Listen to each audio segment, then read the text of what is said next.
Kumusta po? Narito po ulit ang update natin para sa lagay ng ating panahon. Ngayong umaga po ng May 28, 2024 na kung saan sa ngayon po ang sentro ng bagyong si Aghon na ating binabantayan ay nasa Philippine Sea na po. Sa silangang baybayin po ng Cagayan, about 345 km east of Santa Ana, Cagayan na taglay ang lakas ng hangin na umaabot pa rin hanggang sa 185 km per hour habang kumikilos po ito pa northeastward, pataas, palayo na po sa ating kalupaan. At gaya po ninyong nakikita, ay halos wala na po itong direktang epekto sa alinmang bahagi ng ating bansa maliban po sa mas pinapalakas nitong habagat o yung hangin na mula naman dyan sa baba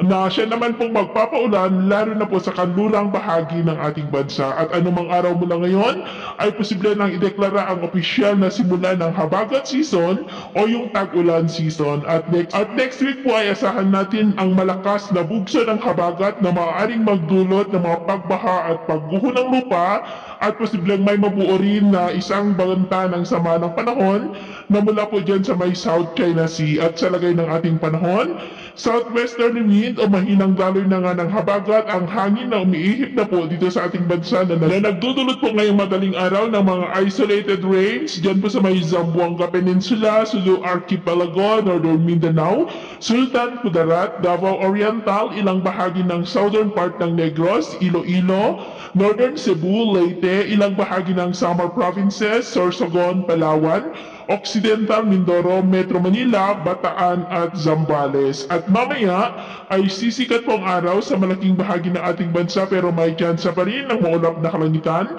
with isolated rains sa may Palawan, Iloilo, Occidental Mindoro, southern part ng Negros, Bohol, Northern Cebu, Leyte, Samar Provinces, Legazpi, Catanduanes, Metro Manila, Bataan, Sulu Archipelago, Zamboanga Peninsula, Sultan Kudarat, Sarangani at sa southern part ng Davao at Northern Mindanao. At sa atin naman po mga baybayin, iwasan po muna natin ang papalaot sa silangang baybayin ng Northern Luzon dahil nandyan pa rin si Bagyong Aghon na magdudulot po ng maalon na mga baybayin na aabot po hanggang sa